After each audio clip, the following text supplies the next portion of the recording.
शब्द मरै सो मुआ जापै, गुर प्रसादी हर रस धरापै। हर दरगा गुर शब्द संजापै, बिन शब्दै मुआ है सब कोय। मन मुख मुआ अपना जन्म खोए, हर नाम न चेतै अंत दुख रोए। नानक करता करे सो होए, मन मुख मुआ अपना जन्म खोए। हर नाम न चेतै अंत दुख रोए। नानक करता करे सो होए। वाहिगुरू जी का खालसा, वाहिगुरू जी की फतेह। गुरु प्यारी साध संगत जी, ਉਹ ਸ਼ਲੋਕ ਵਾਰਾਂ ਤੇ ਵਧੀਕ ਬਾਣੀ ਦੀ ਚੱਲ ਰਹੀ ਲੜੀਵਾਰ ਵਿਚਾਰ ਤੇ ਇਸ ਲੜੀ ਦੇ ਤਹਿਤ ਧੰਨ ਗੁਰੂ ਅਮਰਦਾਸ ਪਾਤਸ਼ਾਹ ਜੀ ਤਿੰਨਾਂ ਦੀ ਰਸਨਾ ਤੋਂ ਉਚਾਰਨ ਕੀਤਾ ਹੋਇਆ 43 ਨੰਬਰ ਸ਼ਲੋਕ, ਜਿਸ ਦਾ ਪਾਠ ਆਪਾਂ ਬਹੁਤ ਪਿਆਰ ਨਾਲ ਸਰਵਣ ਕੀਤਾ ਹੈ। ਇਹ ਪਾਵਨ ਸ਼ਲੋਕ ਧੰਨ ਗੁਰੂ ਗ੍ਰੰਥ ਸਾਹਿਬ ਜੀ ਦੇ ਪਾਵਨ ਅੰਕ 1418 ਦੇ ਉੱਪਰ ਸੁਭਾਈਮਾਨ ਹੈ। ਗੁਰੂ ਅਮਰਦਾਸ ਮਹਾਰਾਜ ਜੀ ਨੇ ਇਸ ਪਾਵਨ ਸ਼ਬਦ ਦੁਆਰਾ ਮਨੁੱਖ ਨੂੰ ਸਮਾਜ ਦੇ ਵਿੱਚ ਇੱਜ਼ਤ ਨਾਲ ਜ਼ਿੰਦਗੀ ਜਿਉਣ ਦੀ ਪ੍ਰੇਰਨਾ ਬਹੁਤ ਪਿਆਰੇ ਤਰੀਕੇ ਨਾਲ ਬਖਸ਼ਿਸ਼ ਕੀਤੀ ਹੈ ਕਿ ਜ਼ਿੰਦਗੀ ਤਾਂ ਮਨੁੱਖ ਜਿਉਂਦਾ ਹੈ, ਇੱਕ ਬੇਇੱਜ਼ਤ ਹੋ ਕੇ, ਇੱਕ ਇੱਜ਼ਤ ਨਾਲ। ਇੱਕ ਦੀ ਜ਼ਿੰਦਗੀ ਬੇਸੁਆਦੀ ਹੈ, ਇੱਕ ਸਵਾਦ ਨਾਲ, ਰਸ ਨਾਲ ਭਰ ਕੇ ਆਪਣਾ ਜੀਵਨ ਜਿਉਂਦਾ ਹੈ। ਇੱਦਾਂ ਕਹਿ ਲਈਏ, ਕੁਝ ਲੋਕ ਐਸੇ ਨੇ ਜਿਹੜੇ ਸਿਰਫ ਡੰਗ ਟਪਾਉਂਦੇ ਨੇ। ਉਹ ਇੰਝ ਲੱਗਦਾ ਵੀ ਹੁਣ ਜ਼ਿੰਦਗੀ ਜਿਉਣੀ ਪੈਣੀ ਹੈ, ਜੀਵਨ ਮਿਲ ਗਿਆ। ਇੱਕ ਰਸ ਲੈ ਕੇ, ਜਿਹਨੂੰ ਇੱਦਾਂ ਕਹਿ ਲਓ ਵੀ ਖੁਸ਼ੀ ਖੇੜੇ ਵਿੱਚ ਆਪਣਾ ਜੀਵਨ ਬਤੀਤ ਕਰਦਾ ਹੈ, ਉਹ ਦਾਤ ਕਿੱਥੋਂ ਮਿਲਦੀ ਹੈ? ਕਿੱਦਾਂ ਮਨੁੱਖ ਦੁਨਿਆਵੀ ਪਦਾਰਥ ਘੱਟ ਹੋਣ ਵੱਧ ਹੋਣ, ਕਿਸੇ ਚੀਜ਼ ਦੇ ਆਉਣ ਜਾਣ ਨਾਲ ਉਸ ਖੁਸ਼ੀ ਖੇੜੇ ਵਿੱਚ ਕੋਈ ਫਰਕ ਨਹੀਂ ਪੈਂਦਾ। ਮੌਤ ਦੀ ਜਦੋਂ ਗੱਲ ਅਸੀਂ ਗੁਰਬਾਣੀ ਵਿੱਚੋਂ ਪੜ੍ਹਦੇ ਹਾਂ ਤੇ 3 ਕਿਸਮ ਦੀ ਮੌਤ ਦਾ ਜ਼ਿਕਰ ਧੰਨ ਗੁਰੂ ਗ੍ਰੰਥ ਸਾਹਿਬ ਜੀ ਦੀ ਬਾਣੀ ਵਿੱਚ ਸਾਨੂੰ ਮਿਲਦਾ ਹੈ। 3 ਕਿਸਮ ਦੀ ਮੌਤ ਦਾ ਜ਼ਿਕਰ ਗੁਰਬਾਣੀ ਵਿੱਚ ਸਾਨੂੰ ਮਿਲਦਾ ਹੈ। ਇੱਕ ਮੌਤ ਹੈ ਜਦੋਂ ਇਸ ਸਰੀਰ ਵਿੱਚੋਂ ਪ੍ਰਾਣ ਨਿਕਲ ਜਾਂਦੇ ਨੇ ਤਾਂ ਇਹ ਸਰੀਰ ਡੈੱਡ ਹੋ ਜਾਂਦਾ ਹੈ। ਘਰ ਦੇ ਜੀ ਆਪ ਹੀ ਲੱਕੜਾਂ ਚਿਣ ਕੇ ਆਪ ਹੀ ਉਹਨੂੰ ਅੱਗ ਲਾ ਦਿੰਦੇ ਨੇ। ਜਨਮ ਹੋਇਆ, ਮੌਤ ਹੋ ਗਈ। ਪਰ ਇਸ ਤੋਂ ਬਿਨਾਂ ਵੀ 2 ਕਿਸਮ ਦੀ ਮੌਤ ਹੋਰ ਹੈ। ਇੱਕ ਮੌਤ ਉਹ ਹੈ ਜਦੋਂ ਮਨੁੱਖ ਬੁਰਾਈ ਵਿੱਚ ਪੈ ਕੇ, ਵਕਾਰਾਂ ਵਿੱਚ ਪੈ ਕੇ ਆਪਣੀ ਜ਼ਮੀਰ ਨੂੰ ਮਾਰ ਲੈਂਦਾ ਹੈ, ਆਪਣੇ ਆਪ ਨੂੰ ਖਤਮ ਕਰ ਲੈਂਦਾ, ਜਿਹਨੂੰ ਬਾਣੀ ਕਹਿੰਦੀ ਆਖਾਂ ਜੀਵਾਂ ਵਿਸਰੈ ਮਰ ਜਾਉ। ਜਦੋਂ ਉਹਨੂੰ ਵਿਸਰ ਗਿਆ, ਜਦੋਂ ਉਹਨੇ ਸੱਚ ਦਾ ਪੱਲਾ ਛੱਡ ਦਿੱਤਾ ਤੇ ਮਰ ਗਿਆ। ਤੀਜੀ ਮੌਤ ਕਿਹੜੀ ਹੈ? ਉਹ ਪ੍ਰਵਾਨ ਹੈ। ਉਹ ਮੌਤ ਹੈ ਸ਼ਬਦ ਮਰੋ ਫਿਰ ਜੀਵੋ ਸਾਧੀ। ਗੁਰੂ ਦੇ ਸ਼ਬਦ ਦੁਆਰਾ, ਗੁਰੂ ਦੀ ਸਿੱਖਿਆ ਦੁਆਰਾ ਉਹ ਬੁਰਾਈ ਵੱਲੋਂ ਮਰ ਗਿਆ। ਪਹਿਲਾਂ ਸੀ ਬੁਰਾਈ 'ਚ ਪੈ ਕੇ ਚੰਗਿਆਈ ਵੱਲੋਂ ਮਰ ਗਿਆ। ਉਹ ਮੌਤ ਖਤਰਨਾਕ ਹੈ ਵੀ ਚੰਗੇ ਕੰਮ ਵੱਲੋਂ ਮਰ ਗਿਆ ਤੇ ਬੁਰਾਈ 'ਚ ਉਹਦਾ ਜਨਮ ਹੋ ਗਿਆ। ਹੁਣ ਇੱਥੇ ਹੈ ਕਿ ਸ਼ਬਦ ਮਰੋ ਫਿਰ ਜੀਵੋ ਸਾਧੀ। ਸ਼ਬਦ ਦੁਆਰਾ, ਗੁਰੂ ਦੀ ਸਿੱਖਿਆ ਦੁਆਰਾ ਬੁਰਾਈ ਵੱਲੋਂ ਉਹਦਾ ਐਂਡ ਹੋ ਗਿਆ, ਖਤਮ ਹੋ ਗਿਆ, ਤੇ ਗੁਰੂ ਦੀ ਸਿੱਖਿਆ ਦੁਆਰਾ ਉਹਦਾ ਚੰਗਿਆਈ ਵਿੱਚ ਜਨਮ ਹੋ ਗਿਆ। ਹੁਣ ਇਸ ਜਨਮ ਨੂੰ ਬਾਣੀ 'ਚ ਪ੍ਰਵਾਨਗੀ ਦਿੱਤੀ ਹੋਈ ਹੈ। ਸੋ ਜੀਵਿਆ ਜਿਸ ਮਨ ਵਸਿਆ ਸੋਏ। ਬਾਣੀ ਕਹਿੰਦੀ ਉਹ ਜਿਉਂਦਾ ਜਿਹਦੇ ਮਨ ਵਿੱਚ ਸੋਏ ਉਹ ਵਾਹਿਗੁਰੂ ਅਕਾਲ ਪੁਰਖ ਸੱਚ ਵਸਦਾ ਹੈ, ਉਹ ਜਿਉਂਦਾ ਹੈ। ਬਾਕੀ ਤਾਂ ਲਾਸ਼ਾਂ ਤੁਰੀਆਂ ਫਿਰਦੀਆਂ ਨੇ, ਕੋਈ 100 ਸਾਲ ਉਮਰ ਭੁੱਗ ਜਾਏ, ਕੋਈ 90 ਭੁੱਗ ਜਾਏ, ਕੋਈ 100 ਤੋਂ ਵੀ ਪਾਰ ਕਰ ਜਾਏ। ਇਹ ਮਹੱਤਵਪੂਰਨ ਨਹੀਂ। ਮਹੱਤਵਪੂਰਨ ਇਹ ਹੈ ਕਿ ਉਹਨੇ ਦੁਨੀਆ 'ਤੇ ਕੰਮ ਕਿੰਨੇ ਚੰਗੇ ਕੀਤੇ ਨੇ। ਹੁਣ ਇੱਥੇ ਸਤਿਗੁਰੂ ਜੀ ਕਹਿੰਦੇ ਨੇ ਸ਼ਬਦ ਮਰੈ। ਸ਼ਬਦ ਰਾਹੀਂ ਗੁਰੂ ਦੀ ਸਿੱਖਿਆ ਰਾਹੀਂ ਹੁਣ ਸ਼ਬਦ ਦੇ ਦੱਦੇ ਨੂੰ ਸਿਹਾਰੀ ਹੈ, ਭਾਵ ਸ਼ਬਦ ਦੁਆਰਾ, ਸ਼ਬਦ ਰਾਹੀਂ ਮਰ ਗਿਆ। ਕਿਹਦੇ ਵੱਲੋਂ? ਵਕਾਰਾਂ ਵੱਲੋਂ, ਲਾਲਚ ਵੱਲੋਂ ਮਰ ਗਿਆ, ਕਾਮ ਵਾਸ਼ਨਾ ਵੱਲੋਂ ਮਰ ਗਿਆ, ਕ੍ਰੋਧ ਵੱਲੋਂ, ਮੋਹ ਵੱਲੋਂ, ਹੰਕਾਰ ਵੱਲੋਂ ਮਰ ਗਿਆ। ਹੁਣ ਜਿਹੜਾ ਬੰਦਾ ਹੰਕਾਰ ਵੱਲੋਂ ਮਰਿਆ ਹੋਏਗਾ ਉਹ ਗੁਰਦੁਆਰੇ ਕਦੀ ਸਰੋਪੇ 'ਤੇ ਜਾ ਕੇ ਲੜਾਈ ਨਹੀਂ ਪਾਏਗਾ ਵੀ ਮੈਂ ਇੰਨੀ ਸੇਵਾ ਕੀਤੀ, ਮੇਰਾ ਤੁਸੀਂ ਮਾਣ ਸਨਮਾਨ ਨਹੀਂ ਕੀਤਾ, ਕਿਉਂਕਿ ਉਹ ਹੰਕਾਰ ਵੱਲੋਂ ਤਾਂ ਮਰ ਚੁੱਕਾ ਹੈ। ਜਿਹੜਾ ਲਾਲਚ ਵੱਲੋਂ ਮਰ ਗਿਆ ਉਹ ਰਿਸ਼ਤੇਦਾਰੀਆਂ ਨੂੰ ਕਦੀ ਪੈਸੇ 'ਚ ਨਹੀਂ ਤੋਲੇਗਾ ਕਿ ਤੁਸੀਂ ਮੈਨੂੰ ਇੰਨਾ ਦਾਜ ਦਿਓ, ਆਹ ਮਿਲੇਗਾ ਤਾਂ ਫਿਰ ਮੇਰੀ ਦੋਸਤੀ ਬਰਕਰਾਰ ਹੈ। ਜਿਹੜਾ ਲਾਲਚ ਵੱਲੋਂ ਮਰ ਗਿਆ। ਹੁਣ ਜਿਹੜੇ ਲੋਕ ਦੋਸਤੀ ਵੱਲੋਂ ਮਰ ਜਾਂਦੇ ਨੇ, ਰਿਸ਼ਤੇਦਾਰੀਆਂ ਵੱਲੋਂ ਮਰ ਜਾਂਦੇ ਨੇ, ਉਹ ਲਾਲਚ ਵੱਲ ਜਿਉਂਦੇ ਰਹਿੰਦੇ ਨੇ, ਅਤੇ ਲਾਲਚ ਤਾਂ ਬੰਦੇ ਨੂੰ ਖੁਆਰ ਕਰਦਾ। ਹੁਣ ਜਿਹੜੇ ਇੱਥੇ ਸ਼ਬਦ ਵਰਤੇ, ਸ਼ਬਦ ਮਰੈ ਸੋ ਮੂਆ ਜਾਪੈ। ਸ਼ਬਦ ਦੁਆਰਾ ਗੁਰੂ ਦੀ ਸਿੱਖਿਆ ਰਾਹੀਂ ਜਿਹੜਾ ਬੰਦਾ ਵਕਾਰਾਂ ਵੱਲੋਂ ਮਰ ਜਾਂਦਾ ਹੈ, ਵਕਾਰਾਂ ਵੱਲੋਂ ਮਰਨ ਕਰਕੇ ਕੀ ਹੁੰਦਾ ਹੈ? ਜਾਪੇ ਦਾ ਅਰਥ ਪ੍ਰਗਟ ਹੋ ਜਾਂਦਾ। ਫਿਰ ਉਹ ਦੁਨੀਆ ਦੇ ਵਿੱਚ ਨਾ ਉਹਦੀ ਸ਼ੋਭਾ ਹੁੰਦੀ ਹੈ, ਜਗਤ ਵਿੱਚ ਉਹਨੂੰ ਲੋਕ ਚੰਗਾ ਕਹਿੰਦੇ। ਹੁਣ ਤੁਸੀਂ ਵੇਖੋ ਸਮਾਜ ਵਿੱਚ ਇੱਕ ਬੰਦੇ ਦੀ ਇਸ ਕਰਕੇ ਬਦਨਾਮੀ ਹੁੰਦੀ ਹੈ ਵੀ ਇਹਨੇ ਆਪਣੇ ਭਰਾ ਨਾਲ ਠੱਗੀ ਮਾਰੀ ਹੈ, ਇਹਨੇ ਆਪਣੇ ਤਾਇਆਂ ਚਾਚਿਆਂ ਨਾਲ ਧੋਖਾ ਕੀਤਾ, ਘਰ ਚੰਗਾ ਰੱਖ ਲਿਆ, ਮਾੜਾ ਉਹਨੂੰ ਦੇ ਦਿੱਤਾ, ਜ਼ਮੀਨ ਆਪ ਚੰਗੀ ਰੱਖ ਲਈ, ਉਹਨੂੰ ਮਾੜੀ ਦੇ ਦਿੱਤੀ, ਆਪ ਕਾਰੋਬਾਰ ਚੰਗਾ ਲੈ ਲਿਆ, ਉਹਨੂੰ ਮਾੜਾ ਦੇ ਦਿੱਤਾ। ਲੋਕ ਇੱਦਾਂ ਦੀ ਗੱਲ ਵੀ ਕਰਦੇ, ਰੋਟੀ ਤੇ ਖਾ ਰਿਹਾ ਹੈ ਪਰ ਬਦਨਾਮੀ ਹੈ। ਪਰ ਇੱਕ ਬੰਦੇ ਬਾਰੇ ਚਰਚਾ ਵੀ ਭਾਈ ਕਮਾਲ ਕਰਤੀ, ਇਸ ਬੰਦੇ ਨੇ ਜਾਇਦਾਦ ਵੰਡਣ ਲੱਗੇ, ਕਹਿੰਦਾ ਭਾਈ ਜਿਹੜੀ ਤੈਨੂੰ ਚੰਗੀ ਲੱਗਦੀ ਪਹਿਲਾਂ ਤੂੰ ਲੈ ਲਾ। ਅਤੇ ਨਿਆਣੇ ਵੀ ਮੂੰਹ 'ਤੇ ਵੀ ਅਤੇ ਪਿੱਠ ਪਿੱਛੇ ਵੀ ਕਹਿੰਦੇ ਆ ਸਾਡੇ ਤਾਏ ਨਾਲ ਦਾ ਕੋਈ ਤਾਇਆ ਨਹੀਂ, ਸਾਡੇ ਚਾਚੇ ਨਾਲ ਦਾ ਕੋਈ ਚਾਚਾ ਨਹੀਂ, ਸਾਡੇ ਰਿਸ਼ਤੇਦਾਰਾਂ ਨਾਲ ਦਾ ਕੋਈ ਰਿਸ਼ਤੇਦਾਰ ਨਹੀਂ। ਇਹ ਉਦੋਂ ਸ਼ੋਭਾ ਹੁੰਦੀ ਹੈ ਜਦੋਂ ਮਨੁੱਖ ਲਾਲਚ ਤੋਂ ਉੱਪਰ ਉੱਠ ਕੇ ਫੈਸਲੇ ਲੈਂਦਾ ਹੈ, ਜਦੋਂ ਮਨੁੱਖ ਚੰਗਿਆਈ ਵੱਲੋਂ ਜਿਉਣਾ ਚਾਹੁੰਦਾ ਹੈ, ਚੰਗਿਆਈ ਵਾਲੇ ਬੰਨੇ ਉਹ ਚਾਹੁੰਦਾ ਕਿ ਮੈਂ ਜਿਉਂਦਾ ਰਹਾਂ, ਅਤੇ ਉਹਨੂੰ ਬੁਰਾਈ ਵੱਲੋਂ ਮਰਨਾ ਪੈਣਾ। ਹੁਣ ਇਹਦੇ ਸ਼ਬਦ ਜਾਪੇ ਦਾ ਅਰਥ ਪਤਾ ਕੀ ਹੈ? ਤੁਸੀਂ ਪ੍ਰੋਫੈਸਰ ਸਾਹਿਬ ਸਿੰਘ ਜੀ ਦੀਆਂ ਪੋਥੀਆਂ ਘਰਾਂ 'ਚ ਪਈਆਂ ਨੇ, ਕਦੀ ਆਪ ਪੜ੍ਹਨ ਦੀ ਕੋਸ਼ਿਸ਼ ਕਰਿਆ ਕਰੋ। ਜਦੋਂ ਅਸੀਂ ਗੁਰਬਾਣੀ ਸਾਡੇ ਕੋਲ ਹੋਈ, ਵੇਖੋ ਸਾਧ ਸੰਗਤ ਜੀ, ਤੁਸੀਂ ਭਾਵੇਂ ਅਜੇ ਭਾਰਤ ਵਿੱਚ ਇੱਥੇ ਇੱਦਾਂ ਦੇ ਨਿਯਮ ਲਾਗੂ ਨਹੀਂ ਹੈਗੇ, ਕਿਉਂਕਿ ਇੱਥੇ ਬਹੁਤ ਥਾਵਾਂ 'ਤੇ ਰਿਸ਼ਵਤ ਚੱਲ ਜਾਂਦੀ ਹੈ। ਜਦੋਂ ਆਪਾਂ ਦਿੱਲੀ ਤੋਂ ਪੰਜਾਬ ਨੂੰ ਜਾਂਦੇ ਹਾਂ, ਪੰਜਾਬ ਤੋਂ ਦਿੱਲੀ ਨੂੰ ਜਾਂਦੇ ਹਾਂ, ਅਤੇ ਹਰਿਆਣੇ ਦੇ ਵਿੱਚ ਜਿਹੜਾ ਮੇਨ ਹਾਈਵੇ ਹੈ ਜਿਹੜਾ ਦਿੱਲੀ ਨੂੰ ਜਾਂਦਾ, ਉਹ 'ਤੇ 90-95 ਦੀ ਸਪੀਡ ਹੈ ਗੱਡੀ ਦੀ। ਉਹ ਜਦੋਂ ਲਿਖਿਆ ਵੀ ਹੋਇਆ ਥਾਂ ਥਾਂ 'ਤੇ, ਉਹਨਾਂ ਨੇ ਸਾਈਨ ਬੋਰਡ ਵੀ ਲਾਏ ਆ।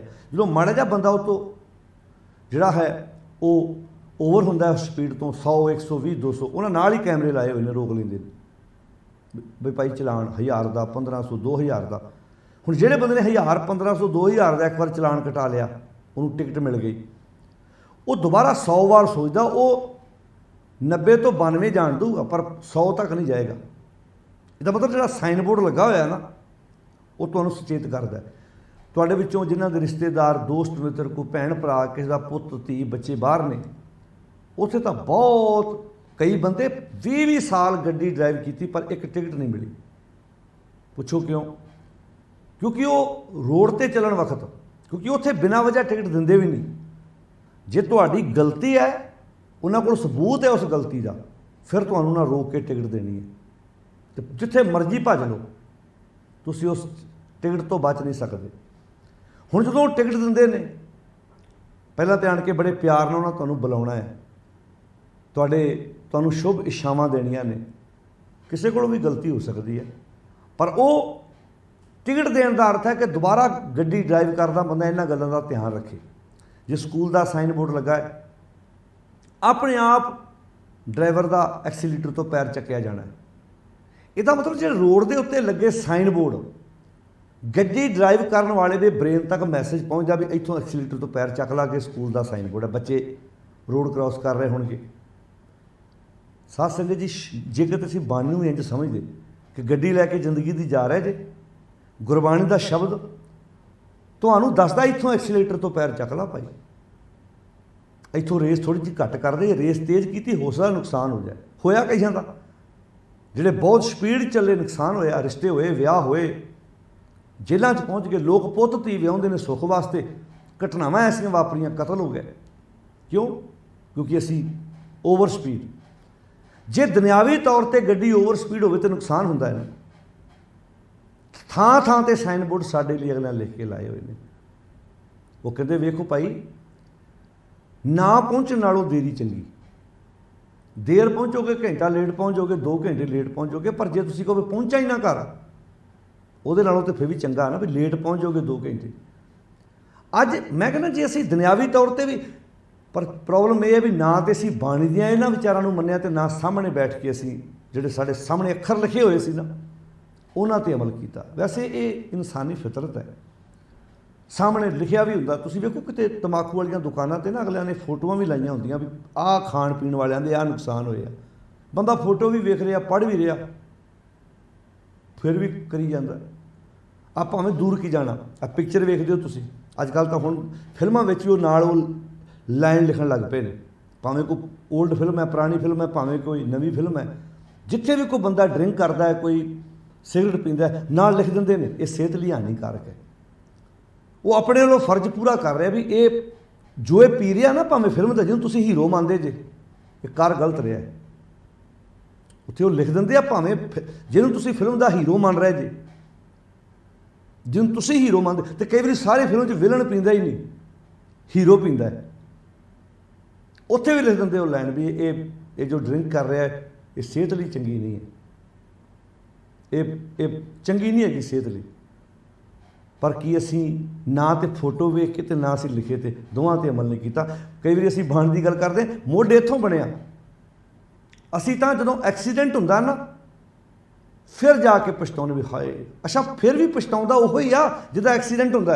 लागे जिहड़ा बैठा ना वो उस एक्सीडेंट तो सिक्ख्या आप नहीं लैंदा भी जे इहदे नाल वापरिया तो मैं ही सुचेत रहां। जे काश किते असी इन्हां घटनावां तो कुछ सिੱਖ पाईए तो समाज दुनिया बहुत खूबसूरत बन सकती है।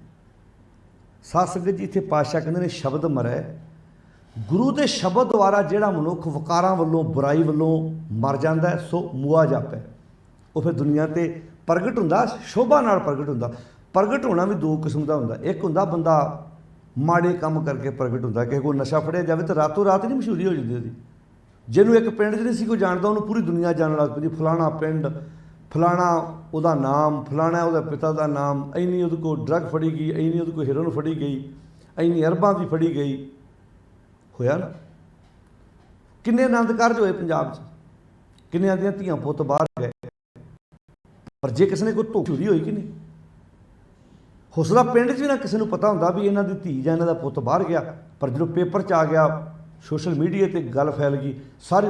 हुण एक ये प्रगट होना वा, एक चंगा काम करके प्रगट होना।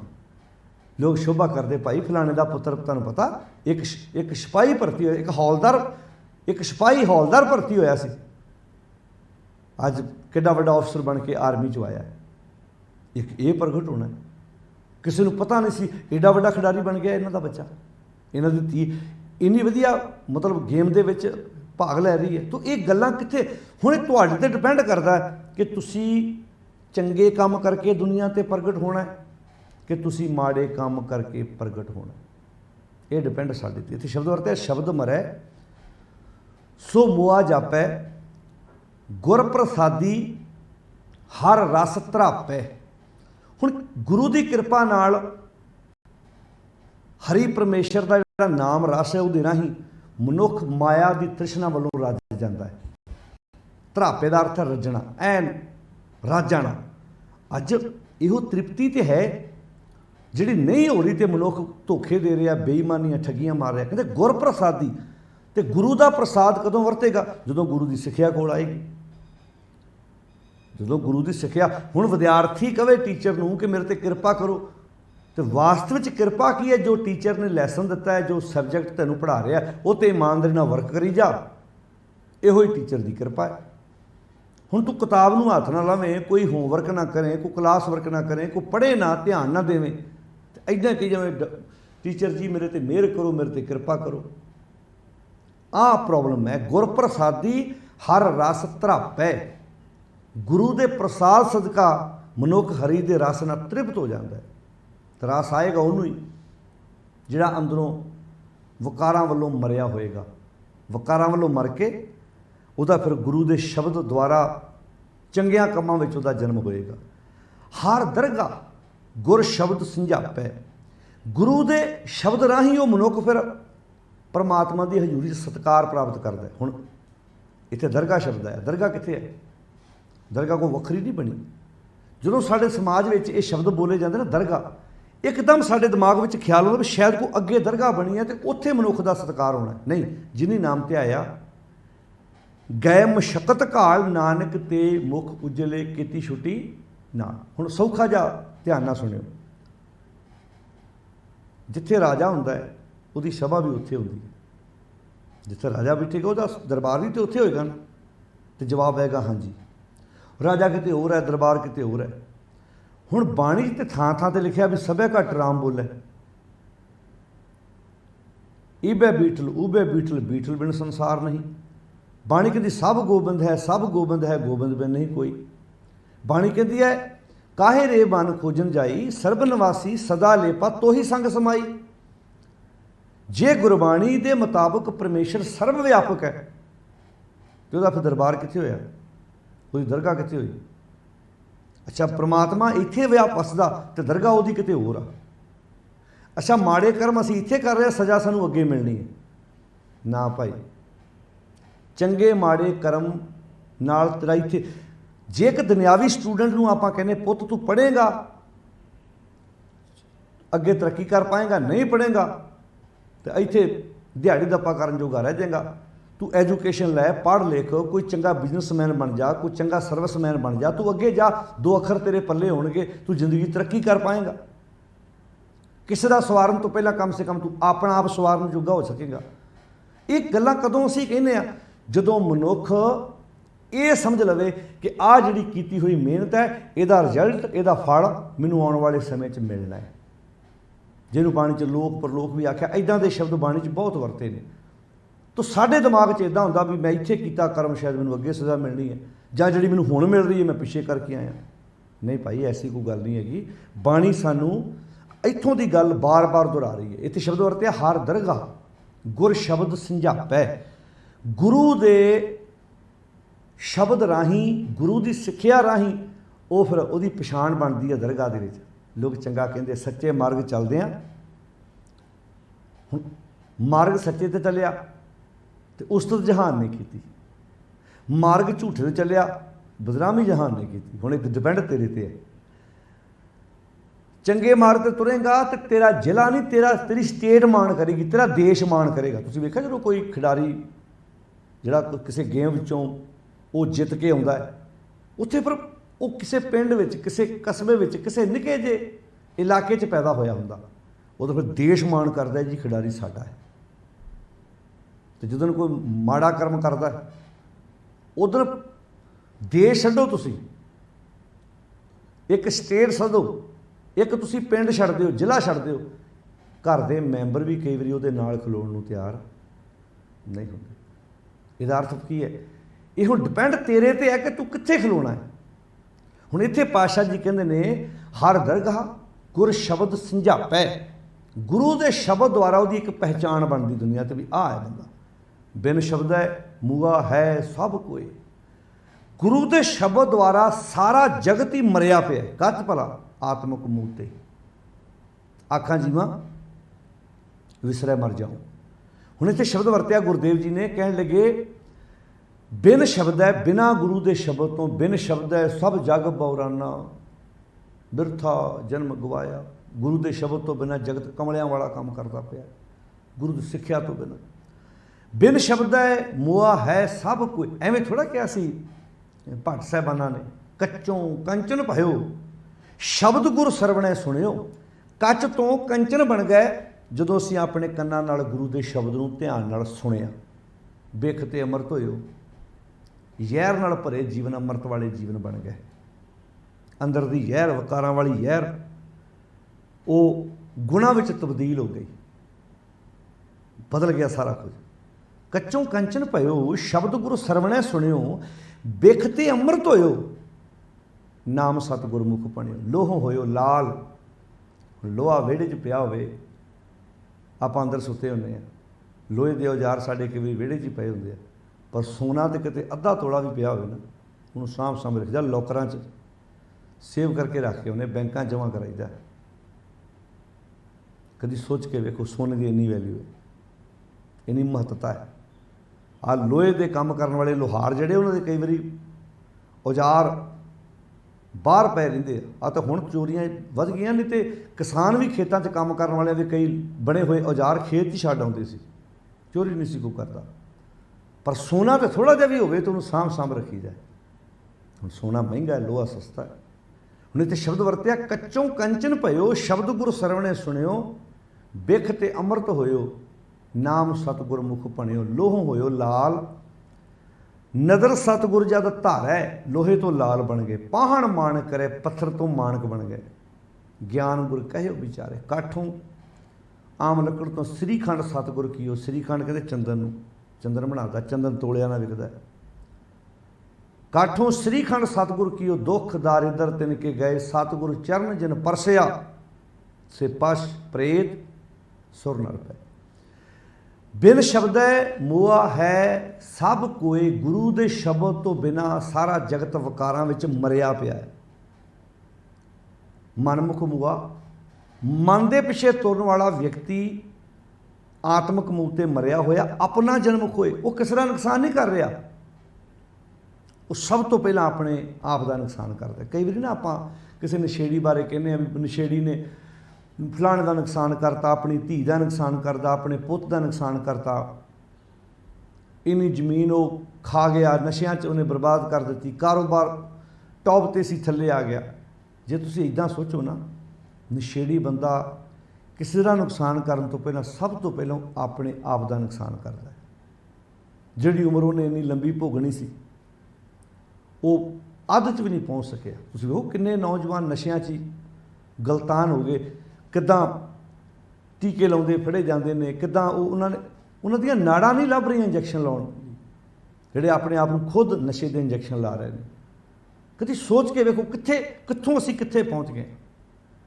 कदों साडा नशियां दीयां वड्डियां वड्डियां तस्करियां, तुसीं वेखो करोड़ां अरबां दी फर्क वेखो तुसीं। कोई बंदा आटा दाल वेचदा है, कोई सब्जी वेचदा है, कोई गुड़ वेचदा है, कभी कोई रेस्ट कर सकता, कहता मैं शरेआम वेच रहा। जे ये चीज़ां एडियां चंगियां फिर शरेआम क्यों नहीं विक रही जी? फिर चोरी क्यों बेच रही ने? चोरी को फिर अद्धी रात भजना को पै रहा इन्हों। नशे दीयां तस्करियां करन वालियां नूं अद्धी अद्धी रात कंधा टप के अपने घर खाली छड्ड के क्यों भजने पैंदे भी पुलिस पै गई, दूजे जिले की पुलिस आ गई है। पता है ना भी गलत है। तो इधर कोई गुड़ आटा चौल शरेआम मंडी च बैठा किसान है, पता भी मैं वो चीज़ वेच रहा जिहड़ी तुहाडे शरीर लई तुहाडे परिवार लई लाभदायक है। कभी सोच के वेखो तुसीं। हुण जहर वेचना कि अमृत वेचना, ये भी बंदे ते अपने आप ते डिपेंड करता है। किन्नियां जवानियां साड़ियां बर्बाद हो चुकियां। इतों तो नौजवान भी समझना चाहिए है कि जे एडी चंगी चीज़ है, ये चोरी को वेचण आ रहे हैं, पुलिस क्यों फड़दी है? उत्थे जूस पीता जा रहा, उत्थों मैं जाके दुध पीवां, उत्थों मैं कोई चंगी चीज़ खावां, मेरे शरीर का फायदा हो, इत्थे मैनूं कोई जूस शरेआम पी रहा बंदा। कभी सोच के वेखांगे असीं किहड़े बन्ने तुर पे?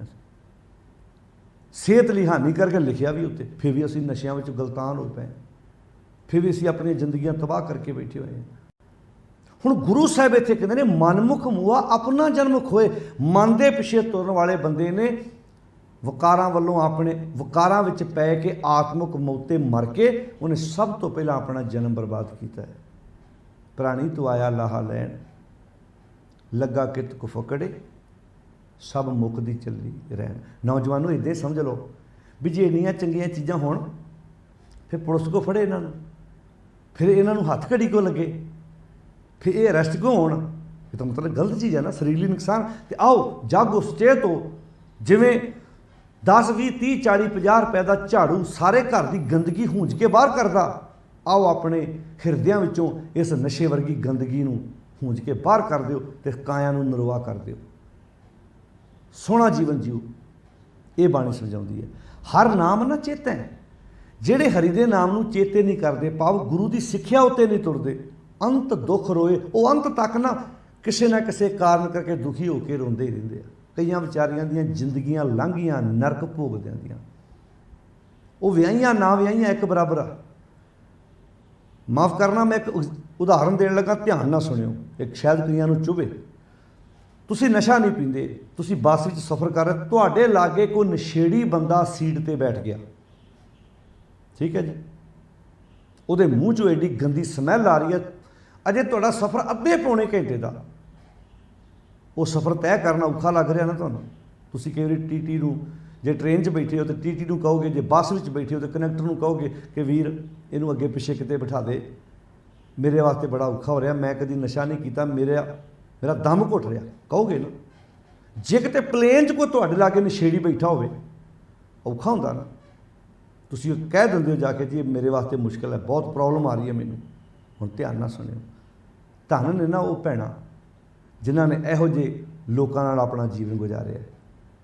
15 ਮਿੰਟ 10 ਮਿੰਟ ਤੁਹਾਡੇ ਵਾਸਤੇ ਸਫ਼ਰ ਕੱਢਣਾ ਔਖਾ ਹੋ ਰਿਹਾ ਹੈ, ਉਹ ਧੰਨ ਨੇ ਜਿਨ੍ਹਾਂ ਨੇ ਕੁੱਟ ਵੀ ਖਾਧੀ ਆਪਣੇ ਪਤੀ ਕੋਲੋਂ, ਨਸ਼ੇ ਪੀ ਕੇ ਉਹਨਾਂ ਨੇ ਜ਼ਿੰਦਗੀਆਂ ਤਬਾਹ ਕਰ ਦਿੱਤੀਆਂ। ਪਤਾ ਨਹੀਂ ਕਿੰਨੀਆਂ, ਕੁਝ ਤੇ ਬੋਲ ਰਹੀਆਂ ਨੇ, ਕਈ ਤੇ ਮੀਡੀਆ ਸਾਹਮਣੇ ਆ ਗਈਆਂ ਵਿਚਾਰੀਆਂ, ਕਈ ਇੱਦਾਂ ਹੀ ਬਸ ਇੱਦਾਂ ਸਮਝ ਲੈਂਦੀਆਂ ਕਰਮਾਂ ਚੇਂਜ ਲਿਖਿਆ। ਜਿਵੇਂ ਆ ਕਿੰਨੀਆਂ ਲੜਕੀਆਂ ਨੇ ਧੋਖੇ ਕੀਤੇ ਵਿਆਹ ਜਾਣ ਲਈ।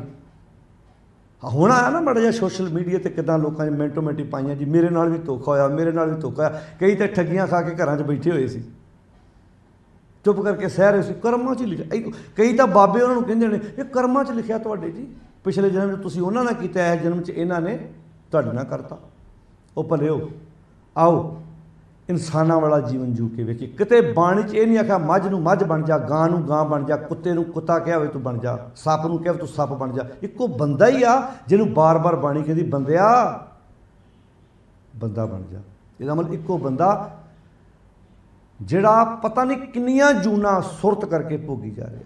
ਹਰ ਨਾਮ ਨ ਚੇਤੈ ਅੰਤ ਦੁੱਖ ਰੋਏ, ਸੱਚ ਨੂੰ ਚੇਤੇ ਨਹੀਂ ਕਰਦੇ ਤੇ ਅੰਤ ਤੱਕ ਕਿਸੇ ਨਾ ਕਿਸੇ ਦੁੱਖ ਕਾਰਨ ਰੋਂਦੇ ਰਹਿੰਦੇ ਆ। ਨਾਨਕ ਕਰਤਾ ਕਰੇ ਸੋ ਹੋਏ। ਕਹਿੰਦੇ ਹੁਣ ਗੱਲ ਇਹੋ ਹੀ ਆ ਵੀ ਉਸ ਕਰਤੇ ਦਾ ਨਿਯਮ ਇਹ ਆ ਵੀ ਜੋ ਸੰਸਕਾਰ ਇਕੱਠੇ ਕੀਤੇ ਆ, ਉਹਨਾਂ ਸੰਸਕਾਰਾਂ ਮੁਤਾਬਕ ਹੀ ਉਹਨਾਂ ਨੂੰ ਹੁਣ ਇਹ ਸਭ ਕੁਝ ਮਿਲ ਰਿਹਾ। ਜਦੋਂ ਕੀਤਾ ਹੀ ਜ਼ਹਿਰ ਇਕੱਠਾ ਤੇ ਜ਼ਹਿਰ ਹੀ ਮਿਲਣਾ ਸੀ, ਜੇ ਅੰਮ੍ਰਿਤ ਇਕੱਠਾ ਕੀਤਾ ਹੁੰਦਾ ਤੇ ਅੰਮ੍ਰਿਤ ਮਿਲਦਾ। ਇਹ ਉਸ ਮਾਲਕ ਦਾ ਨਿਯਮ ਹੈ। ਜਿਹੋ ਜਿਹੇ ਸੰਸਕਾਰ ਬੰਦੇ ਨੇ ਇਕੱਠੇ ਕੀਤੇ ਆ, ਜਿੱਦਾਂ ਦੇ ਕਰਮ ਕਰਦਾ ਵਾ ਉੱਦਾਂ ਦਾ ਹੀ ਉਹਦੇ ਸਾਹਮਣੇ ਰਿਜ਼ਲਟ ਨਤੀਜਾ ਨਿਕਲਦਾ। ਆਓ ਕਰਮ ਚੰਗੇ ਕਰਨ ਦੀ ਆਦਤ ਪਾਈਏ, ਸੋਚ ਚੰਗੀ ਬਣਾਈਏ ਤੇ ਗੁਰੂ ਦੇ ਸ਼ਬਦ ਦੁਆਰਾ ਮਾੜੀਆਂ ਆਦਤਾਂ ਵੱਲੋਂ ਮਰ ਕੇ ਤੇ ਚੰਗੇ ਜੀਵਨ ਵਿੱਚ ਆਪਣਾ ਜਿਉਣ ਦਾ ਯਤਨ ਕਰੀਏ। ਚੰਗੀ ਸੋਚ ਦੇ ਧਾਰਨੀ ਬਣੀਏ ਤੇ ਚੰਗੀ ਸੋਚ ਹੋਏਗੀ, ਚੰਗੇ ਵਿਚਾਰ ਹੋਣਗੇ ਤੇ ਚੰਗਾ ਜੀਵਨ ਹੋਏਗਾ। ਕਿਉਂਕਿ ਜਦੋਂ ਚੰਗੇ ਵਿਚਾਰ ਆਉਂਦੇ ਨੇ ਚੰਗੇ ਕਰਮ ਬਣਦੇ ਨੇ ਤੇ ਚੰਗੇ ਕਰਮਾਂ ਤੋਂ ਚੰਗੀਆਂ ਆਦਤਾਂ ਬਣਦੀਆਂ ਨੇ। ਚੰਗੀਆਂ ਆਦਤਾਂ ਹੋਣ ਤੇ ਲੋਕ ਕਹਿੰਦੇ ਨੇ ਭਾਈ